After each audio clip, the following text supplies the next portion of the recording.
Hi students, हम लोग देख रहे हैं नीट के लिए एक स्पेशल सीरीज जिसमें आपको मैंने पीछे कई लेक्चर्स दे दिया है और ये अभी तक चैप्टर चल रहा हम लोग एटॉमिक स्ट्रक्चर का।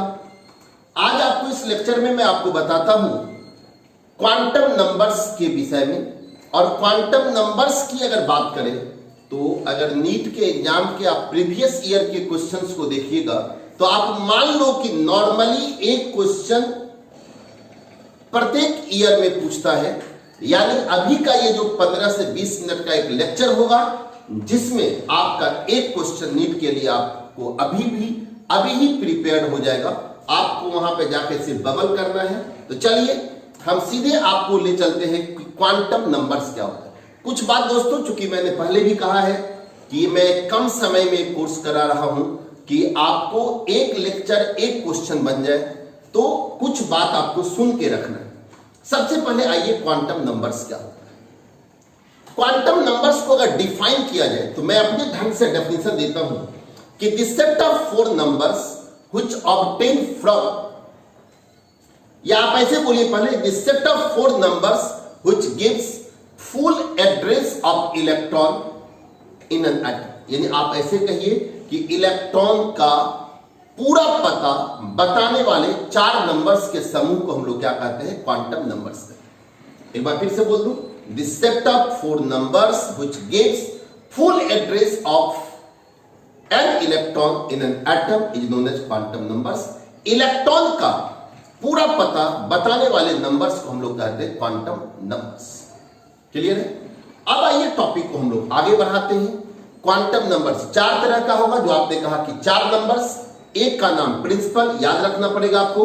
दूसरे का नाम एजीमुथल, याद रखना पड़ेगा। मैग्नेटिक और स्पिन, 4 क्वांटम नंबर्स होते हैं। हालांकि अगर इसको मैथमेटिकली पूछे अगर आपसे कोई, याद रखिएगा, तो मैथमेटिकली अगर आपसे कोई पूछता है तो मैथमेटिकली आप कहना कि क्वांटम नंबर्स 3 नंबर का समूह है। गौर से सुनेंगे, अभी मैंने पीछे कहा सेट ऑफ 4 नंबर्स, अभी बोलो set of 3 numbers which obtain from Schrödinger wave equation. Schrödinger wave equation को ऑब्टेन करने के लिए, स्क्रोडिंजर वेव इक्वेशन को ऑब्टेन करने के बाद जो 3 नंबर का समूह मिलता है वही क्वांटम नंबर्स है। यानी according to Schrodinger wave equation, यानी अगर आपसे कोई पूछे कि मैथमेटिकली, तो क्वांटम नंबर्स 3 तरह का होगा, प्रिंसिपल, एजीमुथल और मैग्नेटिक। यानी चौथा क्वांटम नंबर जिसका नाम है spin quantum number, Schrödinger wave equation से एक्सप्लेन नहीं होता है। यानी 4th क्वांटम नंबर जिसका नाम स्पिन क्वांटम नंबर है, उसको हम लोग एज्यूम करके पढ़ेंगे। ये माना गया है। क्यों माना गया आपको हम डिस्कस करेंगे तो बताएंगे। मैग्नेटिक क्वांटम नंबर तक मैथमेटिकली जाता है, लेकिन उस बात को वहां पे रुकने के बाद आपको लगेगा ऊपर का सब बात गलत हो जाएगा, लेकिन मैथमेटिकली वो आया हुआ है, इसीलिए वहां पे एक अलग से क्वांटम नंबर हम लोग मान लेते हैं, स्पिन क्वांटम। तो आपके दिमाग में सेट हो गया क्वांटम नंबर्स 4 तरह का। अगर कोई पूछे मेरे से कि क्वांटम नंबर्स कितने तरह का, 4, प्रिंसिपल, एजीमुथल, मैग्नेटिक और स्पिन। लेकिन अगर कोई पूछे आपसे मैथमेटिकली क्वांटम नंबर्स कितने तरह का, तो कहना 3 तरह का, प्रिंसिपल, एजीमुथल और मैग्नेटिक। कभी कभी क्वेश्चन आया है तो which quantum number does not obtain from Schrödinger wave equation, तो नाम देंगे स्पिन क्वांटम नंबर। कभी क्वेश्चन ऐसे आया है कि how many quantum numbers obtain from Schrödinger wave equation, तो नाम देंगे 3 क्वांटम नंबर्स। अगर उसका नाम पूछे प्रिंसिपल, एजीमुथल और मैग्नेटिक। दोस्तों, हम इस पे बहुत अलग ढंग से काम करते हैं, लेकिन आइए सबसे पहले हम आपको एक टेबल देके कंपेयर कराते हैं और जो भी पॉइंट लिखेंगे वो आपका ऑब्जेक्टिव क्वेश्चन है। जो भी पॉइंट लिखेंगे वो आपका ऑब्जेक्टिव क्वेश्चन है, दिमाग पे आपको रखना पड़ेगा। अभी एक बार मैं लिखा हूं, इसके बाद फिर हम कुछ पॉइंट्स लिखेंगे, उसके बाद कुछ क्वेश्चंस कराएंगे। और आपको बता दूं, आप उसके बाद कहीं का भी क्वेश्चंस देखिएगा, क्वांटम नंबर्स के बेस पे आपसे क्वेश्चन बनने लगेगा, इसकी गारंटी है। मैनिपुलेटिव वीडियो को देखिएगा और जितनी बात मैं बोलूं उसको दिमाग पे रखिएगा, आपका क्वेश्चन सॉल्व हो जाएगा बेस्ड ऑन क्वांटम नंबर्स। तो आइए सबसे पहले 4 क्वांटम नंबर्स को आप दिमाग पे, पहले मैं बोल देता हूं फिर इस पे दिखाएं। प्रिंसिपल, एजीमुथल, मैग्नेटिक और स्पिन। प्रिंसिपल क्वांटम नंबर जो होता है वो एक नंबर है। एजीमुथल क्वांटम नंबर भी नंबर है, मैग्नेटिक भी नंबर है, स्पिन भी नंबर। तो प्रिंसिपल क्वांटम नंबर जब भी होगा, यानी n को n से उसको लिखेंगे और n का वैल्यू ऑलवेज नेचुरल नंबर, यानी प्रिंसिपल क्वांटम नंबर जीरो नहीं होगा, निगेटिव नहीं होगा, फ्रैक्शनल नहीं होगा। n का वैल्यू हमेशा natural number 1 2 3 dot dot dot infinity. आइए सबसे पहले बात करते हैं, आप इस टेबल को आप देखेंगे गौर से, आपके सामने है, कंपेयर करके पढ़ेंगे ज्यादा अच्छा रहेगा। क्योंकि देखो पहला पॉइंट पे एक क्वेश्चन आपको आ जाएगा, आप देखिएगा 4 नंबर का समूह सही और करेक्ट, सही इनकरेक्ट और इनकरेक्ट सेट्स के बारे में बहुत पूछता है। तो आइए उसी पर हम लोग डिस्कस करेंगे। इसके लिखने के बाद मुझे एक बार और लिखना पड़ेगा कुछ पॉइंट्स, फिर हम क्वेश्चन ही क्वेश्चन आपको करके दिखाएंगे। लेकिन देखो यहाँ ये n मतलब principal quantum number 1 2 3 4 dot dot dot infinity. आपको याद रखना है कि ओनली नेचुरल नंबर, आप हमेशा दिमाग पे रखना कि प्रिंसिपल क्वांटम नंबर सिर्फ नेचुरल नंबर है। क्लियर है? अब आइए n का वैल्यू, तो n का जो वैल्यू है वो हमेशा प्रिंसिपल क्वांटम नंबर पे डिपेंड करता है। जैसा n रहेगा वैसा l होगा, और l क्या होगा तो 0 to n minus 1। लेकिन याद रहे 0 to n minus 1 यहां पे ये है l का वैल्यू। अब मान लो आप मौखिक समझिए, अगर n का वैल्यू 1 लो, 1, जब ये 1 लोगे तो 1 minus 1 0, तो l का सिर्फ वैल्यू 0 हो जाएगा। क्लियर?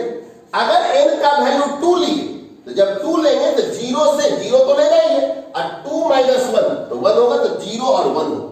अगर n का वैल्यू 3 लेंगे तो 0 से लेना है, 3 minus 1 2, लेकिन आपको यहां से सब लेना है इंटीजर, ओनली इंटीजर, यानी मुझे इसके बीच का सब इंटीजर लेना है। यानी अगर मैं n का वैल्यू 3 लूं तो 0 3 minus 1 2 होगा, तो 0 से 2 तो 0 1 और 2 तीनों वैल्यू होगा। अगर n का वैल्यू 4 करेंगे तो यहां पे 0 से 4 minus 1 यानी 3 होगा, 0 1 2 3 सब। क्लियर है? तो अगर n का वैल्यू मालूम है तो l का वैल्यू मालूम होगा, याद रखेंगे। और इसी तरह से आपको कंपेयर करके क्वेश्चन पूछेगा। अब आइए मैग्नेटिक क्वांटम नंबर, ये मैग्नेटिक क्या होता है तो 0 से माइनस l, बीच का सब इंटीजर लेना है, फ्रैक्शन नहीं लेना है, 0 से प्लस l, यानी जैसा l का वैल्यू होगा वैसा ही क्या होगा m का वैल्यू होगा। l अगर मान लो 0 है, यहां देख भी सकते हैं, अगर l यहां पे s के लिए 0 होता है, तो अगर l 0 है s के लिए तो m 0 होगा, माइनस 0 प्लस 0 तो 0 ही होगा। अगर l का वैल्यू 1 लोगे, अगर 1 लिए तो m का वैल्यू -1 यानी माइनस 0 से -1, 0 से +1। आप देख लो p के लिए l का वैल्यू 1 तो -1 0 +1। एक बताओ, ये नंबर सिस्टम नहीं है, ये नहीं कि लेफ्ट में ही माइनस लिखे राइट में प्लस लिखे, ऐसा कोई जरूरी नहीं है। -1 0 +1 +1 0 -1, आप कुछ भी लिख सकते हैं इसको, यहां भी -1 यहां भी -1, इधर +1 इधर +1, आप कहीं भी लिख सकते हैं, उससे कोई मतलब नहीं। चलिए एक बार फिर से आप देख लो, पहला पॉइंट पे आ जाते हैं, principal quantum number always natural number. Principal quantum number always natural number. n का जो वैल्यू है वो 0 to n minus 1, l का value 0 to n minus 1। n पे ध्यान रखना, अगर n का वैल्यू 2 हो जाए तो ये 2 minus 1 यानी 0 से 1 यानी 0 और 1 होगा। n का वैल्यू 4 हो जाए तो 4 minus 1 3 होगा, 0 से 3 0 1 2 3 होगा। क्लियर?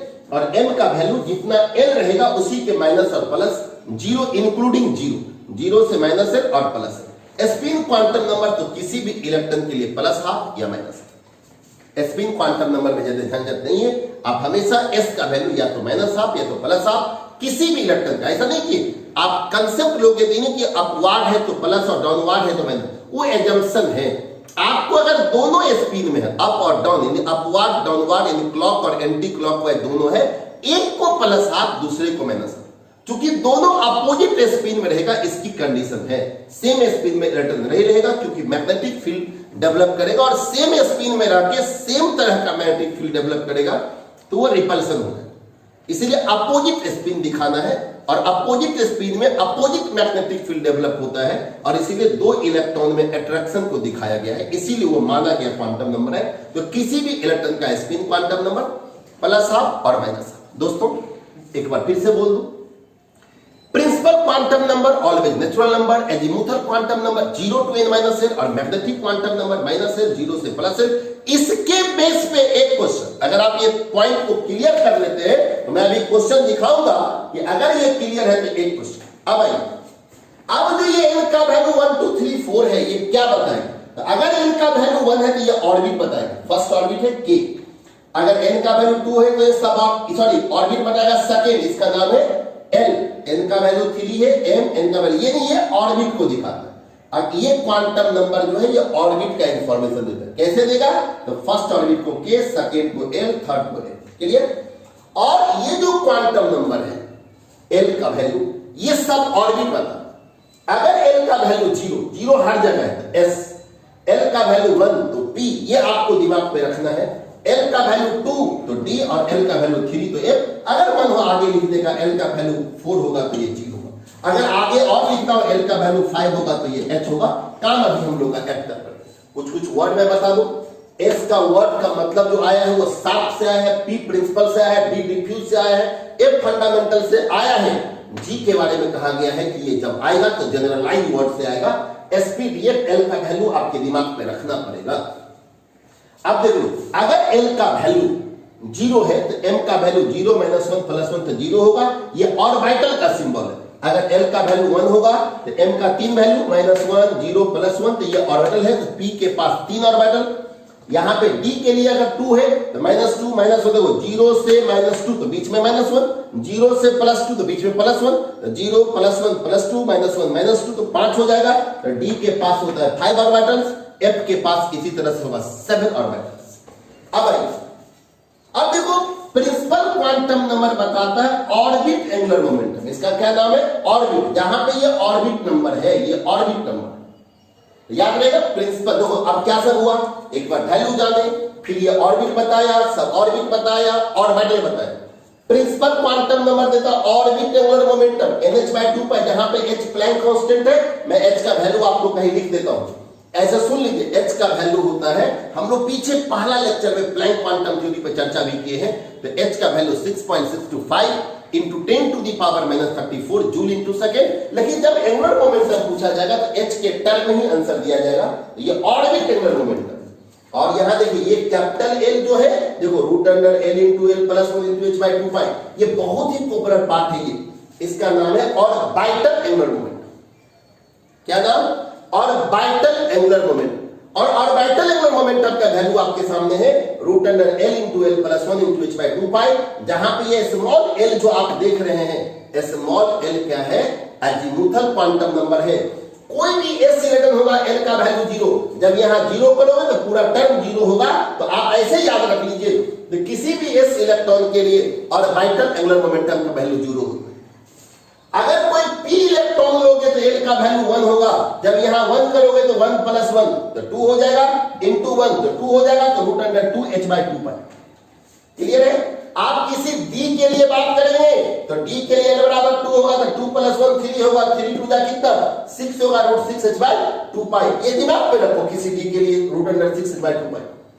और अगर किसी F के लिए बात करोगे तो L का वैल्यू 3 होगा, यहां 3 + 1 4 होगा, 4 3 या 12 होगा, तो √12 H/2π। कोई ऑब्जेक्शन किसी को? तो ये L का वैल्यू 0, L का value √2 into H/2π, L √6 into H/2π, और L √√F के लिए √12 into H/2π। ये ऑर्बिटल एंगुलर मोमेंटम है। ये ऑर्बिट है, तो ऑर्बिट में तो खाली L का वैल्यू आप रखेंगे।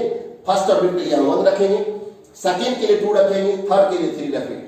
और ये जो है ये ओरिएंटेशन, इसमें एंगुलर मोमेंटम नहीं, और ये है स्पिन एंगुलर मोमेंटम। गौर से देखो, LS फार्मूला सेम है। जहां पे आपने L लिखा है वहां पे मोड S का मतलब है कि प्लस या माइनस रहे, आपको हाफ लेना है। यहां हाफ + 1 करेंगे 3/2 होगा, इंटू हाफ 3/4 हो जाएगा। तो 3/4 ये किसी इलेक्ट्रॉन के लिए आप दिमाग पे रख लेना, किसी भी इलेक्ट्रॉन के लिए स्पिन एंगुलर मोमेंटम का जो वैल्यू होता है √3 into H/2π होता है। तो याद रखेंगे √3/4 into H/2π for any electron. ये स्पिन एंगुलर मोमेंटम कभी कभी फॉर्मूला भी आपसे पूछा जा सकता है। एक बार और, ये फॉर्मूला भी पूछा गया है कि ऑर्बिटल एंगुलर मोमेंटम का फॉर्मूला क्या होगा, तो आपको याद रखना पड़ेगा √L into L + 1 into H/2π। कभी कभी मैं आपको बता दूं कि H/2π देख रहे हैं, इसके बदले H5 भी लिख दिया जाएगा। H/2π को क्या लिखेगा? H5 या H क्रॉस आप लोग पढ़ते हुए कि H5 पढ़ते, Fi5। अब देखिए, principal quantum number electronic cloud का साइज देता है। प्रिंसिपल क्वांटम नंबर क्या देता है? इलेक्ट्रॉन के क्लॉड का साइज। क्योंकि इलेक्ट्रॉन के क्लॉड का साइज इलेक्ट्रॉनिक क्लॉड, इलेक्ट्रॉन का क्लॉड यानी एटम के बीच में न्यूक्लियस है। यहां पे जो आप कहते हैं चारों तरफ इलेक्ट्रॉन घूमता है, तो ये घूमता जो है, तो इलेक्ट्रॉन जो घूमता है उसके घूमने से घना घना लाइन बनता है। ये नहीं कि हमारे आपके तरह ये मूवेबल नहीं है कि ऐसे मैं मूव कर रहा हूं, मुझे देख रहे। वो जब घूमता है इलेक्ट्रॉन अपने ऑर्बिट में, तो इलेक्ट्रॉन नहीं दिखता है, उसके घूमने से घना घना लाइन बन जाता है, उसी का नाम है इलेक्ट्रॉनिक क्लॉट। एग्जांपल देता हूं लॉजिकल, जब आप फैन के नीचे बैठिए, फैन को घूमते हुए देखिए। जब फैन को घूमते हुए देखेंगे, जब फैन खड़ा है, स्विच ऑफ है, तो आपको 3 ब्लेड दिखता है, लेकिन जब घूमता है तो आप देखोगे वो ब्लेड नहीं दिखता है, आपको एक घना घना आपको वहां लाइन दिखता है। तो फैन के घूमने से क्लॉट बन गया, जबकि उसका स्पीड तो पर सेकंड बहुत कम होता है। एक इलेक्ट्रॉन अपने ऑर्बिट में एक सेकंड में 10 to the power 15 times approximate घूम जाता है। तो आप जानिए कभी इलेक्ट्रॉन नहीं दिखेगा, यानी वो क्या करता है, उसके घूमने से एक क्लॉट बन जाता है, और उसी का नाम है इलेक्ट्रॉनिक क्लॉट। तो प्रिंसिपल क्वांटम नंबर साइज बताता है। प्रिंसिपल क्वांटम नंबर आता ऑब्जेक्टिव, इलेक्ट्रॉन के क्लॉट का साइज, ये दिमाग में रखना है कि साइज ऑफ क्लॉट कहां से, तो प्रिंसिपल क्वांटम नंबर से। अजीमुथल क्वांटम नंबर वही शेप देता है। अब कहोगे साइज क्या, शेप क्या, अभी हम डिस्कस करेंगे। जैसे मान लो कि प्रिंसिपल क्वांटम नंबर दिया साइज, साइज का मतलब छोटा या बड़ा, ठीक है, और ये देता है शेप कि आखिर इसका एक्चुअल स्ट्रक्चर क्या है। जैसे अगर एस की बात करो तो इसका शेप है स्फेरिकल, पी का बात करो तो डम्बेल, क्लॉट का शेप अभी आगे लिखेंगे, पी के क्लॉट का शेप डम्बेल, एफ डी के क्लॉट का शेप डबल डम्बेल, और एफ के क्लॉट का शेप कॉम्प्लेक्स शेप है, लेकिन जटिल है इसलिए नाम लेते हैं कॉम्प्लेक्स कहिए, कॉम्प्लिकेटेड है। तो ये शेप बताता है। फिर से सुनिए, principal quantum number size, azimuthal quantum number shape, और मैग्नेटिक क्वांटम नंबर ओरिएंटेशन। ये जो P है तो इसका 3 ओरिएंटेशन होगा, px जब डंबल x पे होगा, py जब डंबल y पे होगा, pz जब डंबल क्या होगा, z पे।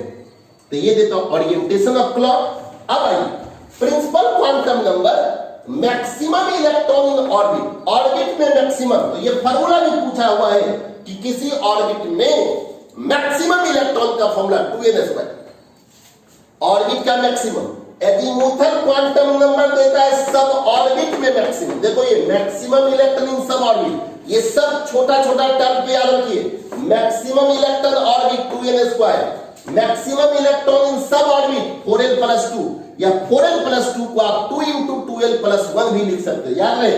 इसका एक और ऑप्शन आ जाता है, ये सब ऑब्जेक्टिव आया हुआ है कि 4l+2 लिखा रहेगा या 2 × 2l+1 लिख देता हूं, 2 × 2l+1, 2 × 2l+1, और किसी एक ऑर्बिटल में मैक्सिमम दो। देखो यहां पे मैं लिखता हूं ये मैक्सिमम दो, यहां पे मैक्सिमम दो, तो अगर एक और p के पास है 3 ऑर्बिटल तो पूरा मिला के मैक्सिमम 6, लेकिन एक ऑर्बिटल ये 1 है 2 3, यहां 1 2 3 4 5, पूरे d में मैक्सिमम 10, लेकिन एक ऑर्बिटल में मैक्सिमम 2, वो भी 2 opposite spin.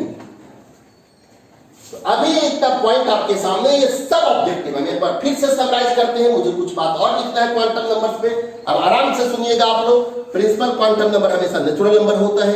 Principal quantum number orbit का नाम बताता है।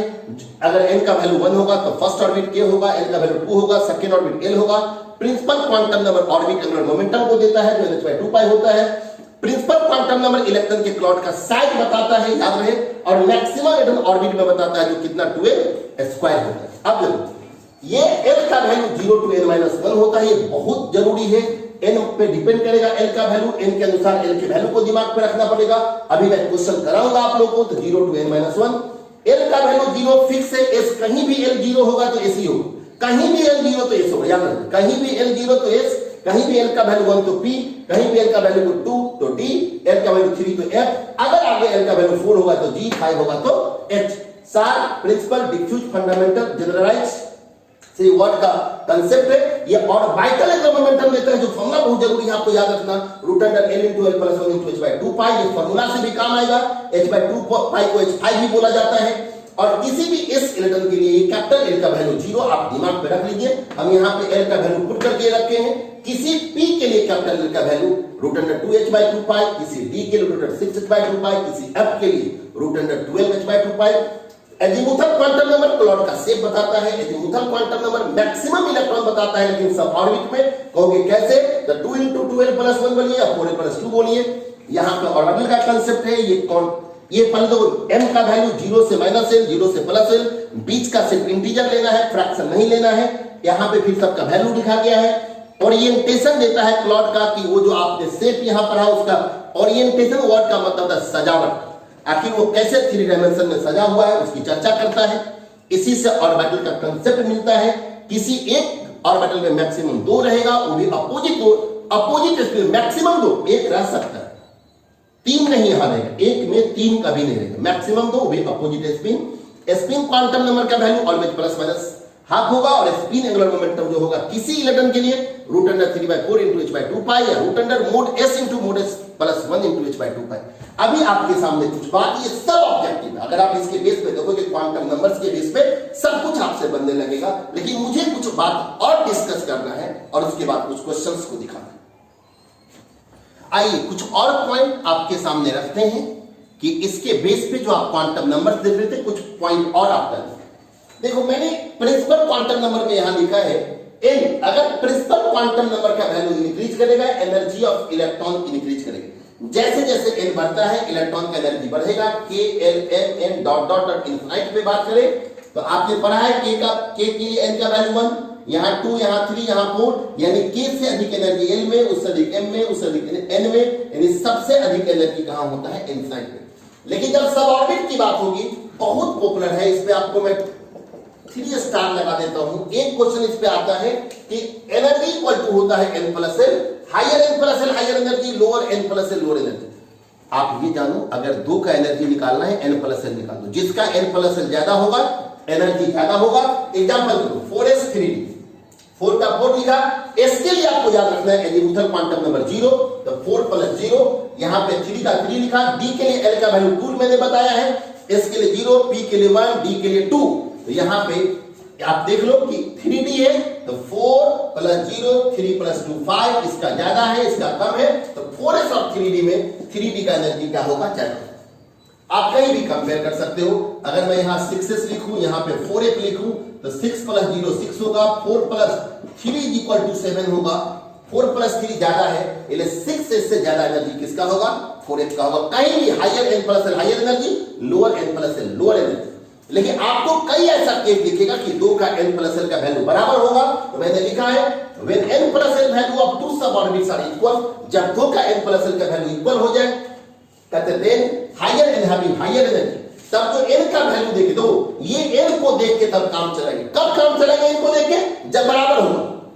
हो गया यहां इसका n ज्यादा है, आप n को मत देखिए, अभी पहले n+l देखिए, n+l ज्यादा एनर्जी, तो यहां तो n+l से मैंने यहां 6, तो यहां कोई n को नहीं देखना है, हायर n+l हायर एनर्जी। लेकिन n कब देखेंगे, जब n+l इक्वल होगा। जब इक्वल होगा तो n के तरफ ध्यान देंगे। जैसे देखो यहां 3d 3 + 2, 4p 4 + 1, तो यहां भी 5 यहां भी 5। तो जब बराबर हो गया तो n को देखेंगे, higher n having higher energy. तो अगर बराबर हो गया तो जिसका n ज्यादा होगा एनर्जी ज्यादा होगा। यहां पे 4p का, यहां देखो 4 + 3 4, f के लिए n का वैल्यू 3 7, 5 + 2 7, दोनों का बराबर है। जब बराबर होगा तो n देखेंगे, n यहां 5 बड़ा है इसलिए एनर्जी क्या होगा, बड़ा होगा। क्लियर है। अब एक बात इसमें जानो, s के लिए n का वैल्यू 0 होता है, p के पास 3 ऑर्बिटल है, +-1 0 +1। अगर ये +1 है तो ये -1, ये -1 है तो ये +1। अब एक बहुत इंपॉर्टेंट बात बता रहा हूं, मैं चूंकि क्रैश कोर्स करके आपको ये चला रहा हूं, इसलिए मैं यहां पे डिटेल नहीं कर रहा हूं। हालांकि इस पे मैं अलग से एक लेक्चर आपको डाल दूंगा, नाम होगा Z component of orbital angular momentum. Z component of orbital angular momentum, उसमें बता दूं मैं ये प्रूव करता हूं मैथमेटिकली कि ये ऑर्बिटल अगर px है, या तो +1 है या -1, ये जो 0 आप देख रहे हैं ना, ये 0 वाला जो टर्म है ये हमेशा pz होता है, ये फिक्स है। और इसका ये पूछा हुआ ऑब्जेक्टिव है कि ये px है, ये pz, ये py है, या आपको बदलना है कि इस px को आप py कह सकते हैं, ये pz ही रहेगा, ये px। नॉर्मली आप सब अभी तक गलती करते होंगे, आप जहां पढ़ेंगे वहां भी एरर बता दिया जाता है। इसको px कर दिया गया, इसको py कर दिया गया, इसको pz। आपको लगता है px py pz एबीसीडी पढ़ रहे थे, ये एबीसीडी नहीं चल रहा है, ये केमिस्ट्री चल रहा है। और ये मैं प्रूफ करता हूं कि ये px है, ये pz है, ये py है, py है, pz है और ये px है। सेम कंसेप्ट है ये आपको दिमाग पे रखना होगा कि px या py का magnetic quantum number +-1, py px का +-1, pz का ऑलवेज 0 होता है मैग्नेटिक क्वांटम। p मतलब l बराबर 1 तो m बराबर 0 pz।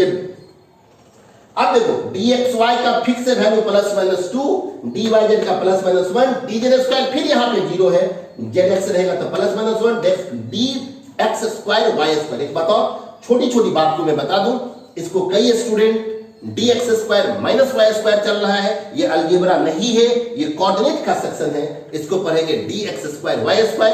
इसका मीनिंग होता है कि डबल डंबल का एक डंबल जब x एक्सिस पे हो, दूसरा डंबल जब y एक्सिस पे हो, उसको नाम बोलते हैं dx² y²। यहां पे मैं बता दूं dxy का मतलब दोनों डंबल x और y के बीच में लाई करेगा, dyz का मतलब दोनों डंबल y और z के बीच में लाई करेगा, dzx का मतलब होता है दोनों डंबल z और x के बीच में लाई करेगा, dx² y² का मतलब one dumbbell lie on x axis and another dumbbell lie on y axis, and dz² का मतलब होता है one dumbbell lie on z axis and another dumbbell rotate along z axis। तो आप ये याद रखेंगे। अब आइए s का वैल्यू हमेशा +1 साथ। एक और बात, प्रिंसिपल क्वांटम नंबर जो है लाइन स्पेक्ट्रम को एक्सप्लेन करता है। किसको? लाइन स्पेक्ट्रम को। ये क्या करता है? फाइन स्पेक्ट्रम ऑब्जेक्टिव है ये। Principal quantum number line spectrum, azimuthal quantum number fine spectrum, ये टर्मिनोलॉजी जानिए। आपको मैंने पीछे लाइन स्पेक्ट्रम पे चर्चा कर दिया है। और मैग्नेटिक क्वांटम नंबर जो है ये जीमन और स्टार्क इफेक्ट को एक्सप्लेन करता है। किसको? जीमन और स्टार्क इफेक्ट को क्या करता है? एक्सप्लेन करता है। थोड़ा सा मैं बोल दूं, जीमन इफेक्ट का मतलब होता है splitting of spectral line in magnetic. याद रहेगा, जीमन effect splitting of spectral line. जो आपने लाइन स्पेक्ट्रम में लाइन पढ़ा है, कहता है मैग्नेटिक फील्ड में जाकर के वो बट जाता है और इसीलिए इसका नाम होता है जीमन इफेक्ट। स्टार्क इफेक्ट का मतलब होता है splitting of spectral line in electric field. Clear? तो ये था आपका क्वांटम नंबर्स। एक बात मैं छोटी छोटी और बता दूं, ये n+l का जो टर्म है ये एब्सेंस ऑफ इलेक्ट्रिक और मैग्नेटिक फील्ड में ही होता है। ये बात, और हमारा सिलेबस एब्सेंसी है। अगर प्रेजेंस में कर दो तो ये n+l रूल नहीं लगेगा। दूसरी बात, ये p का तीनों ऑर्बिटल ऐसे ही लिखाएगा। p के 3 ऑर्बिटल को यदि आप चाहेंगे ऐसे -1 0 +1 लिखना, ये रॉन्ग होगा, क्योंकि ये तीनों का एनर्जी सेम होगा और सेम एनर्जी वाले को हम लोग कहते हैं डिजेनरेट ऑर्बिटल्स। ये क्या है? डिजेनरेट। तो 3 फोल्ड तीनों ऑर्बिटल एक साथ होगा, यानी p के पास 3 फोल्ड डिजेनरेंसी होता है, d के पास 5 फोल्ड। ये ऐसे ही लिखाएगा, अलग अलग 5 बनाएंगे एरर हो जाएगा। तो ये 5 फोल्ड डिजेनरेंसी है, लेकिन ये 3 फोल्ड, ये 5 फोल्ड, f के पास जो 7 फोल्ड होगा in absence of electric and magnetic field. अगर प्रेजेंस कर देगा तो ये 3 फोल्ड 5 फोल्ड क्या कर जाता है? ब्रेक कर जाता है। तो ये था आपका क्वांटम नंबर्स। हम इसके बेस पे एक दो क्वेश्चंस लेते हैं और उसके बाद अब आप जानो, अगर इतना पॉइंट आपके पास है तो क्वांटम नंबर्स के बेस का हर बात मैं इसमें लिख दिया हूं। आप क्वेश्चन पलट के देखेंगे, आपसे बनेगा। एक बार नहीं, 2 बार 3 बार इसको सुनिएगा और उसके बाद क्वेश्चन को सॉल्व कीजिएगा, आपसे बनेगा। आइए कुछ क्वेश्चन हम भी दिखाते हैं। आइए अब क्वांटम नंबर्स के बेस पे कुछ क्वेश्चंस आपके सामने रखे हैं। ये बहुत ही पॉपुलर टाइप है कि आपको 4 सेट्स देगा क्वांटम नंबर्स का, कभी इनकरेक्ट और कभी करेक्ट सेट आपसे पूछा जाएगा। हम इस क्वेश्चन को रखें, गौर से देखिएगा, क्योंकि मैं रखा हूं एग्जाम के पैटर्न से हटके भी रख सकता हूं, क्योंकि आप देखिए कि मैं क्या किया हूं। Which of the following set of quantum numbers is not possible. आपसे नॉट पॉसिबल मांगा है, आपको याद रखना है। पहले मैं बोल दूं, n हमेशा नेचुरल नंबर होता है। मैं यहां लिखता हूं l का वैल्यू 0 to n-1 होता है, इस पे कॉन्शियस रहना। और m का वैल्यू -l 0 से +l होता है, इस पे हम लोग क्या करेंगे? कॉन्शियस रहेंगे। ठीक है? कहता है which of the following set of quantum numbers not possible. देखो n का वैल्यू 3 चलेगा, जब ये 3 है तो l 0 से 3-1 तो 2 चलेगा, 3-1 2 होता है। और जब ये 2 है तो m का वैल्यू -2 + 2 के बीच में रहेगा, चलेगा। ये सही है, तो ये सही है, बट हमसे पूछा है नॉट पॉसिबल, इसलिए आंसर नहीं होगा। n का वैल्यू 3 चलेगा, और जब n 3 है तो 3-1 2 होगा, l 2 चलेगा, l 2 है तो -2 + 2 के बीच का इंटीजर m चलेगा, s -½ चलेगा। अब आइए, n का वैल्यू 3 चलेगा, नेचुरल नंबर है। l का वैल्यू 3-1 2, लेकिन यहां देखो ये N3L3, जब N3 होगा तो L का वैल्यू 0 3 माइनस 1 2 0 1 2 होगा, इसलिए यहां पे ये गलत है, यानी ये क्वेश्चन का आंसर होगा। लेकिन हम आपको एक और ऑब्जेक्टिव दिखा रहे हैं कि n का वैल्यू 4, ये चलेगा।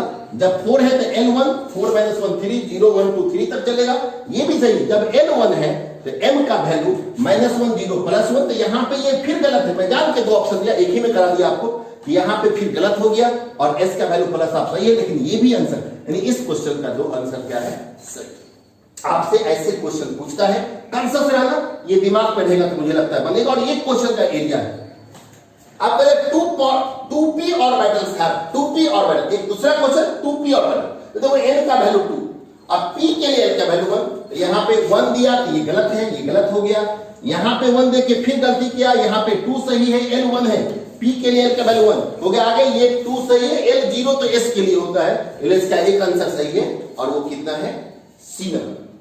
Orbital angular momentum for d electron, अभी मैंने आपको बताया था, रट लीजिए, किसी s के लिए ऑर्बिटल एंगुलर मोमेंटम का वैल्यू 0, किसी p इलेक्ट्रॉन के लिए √2 into h/2π, किसी d के लिए √6 into h/2π और किसी f के लिए √12 into h/2π। d इलेक्ट्रॉन है, √6 into h/2π, कहोगे कैसे? इसका फॉर्मूला होता है √l into l + 1 और into h/2π।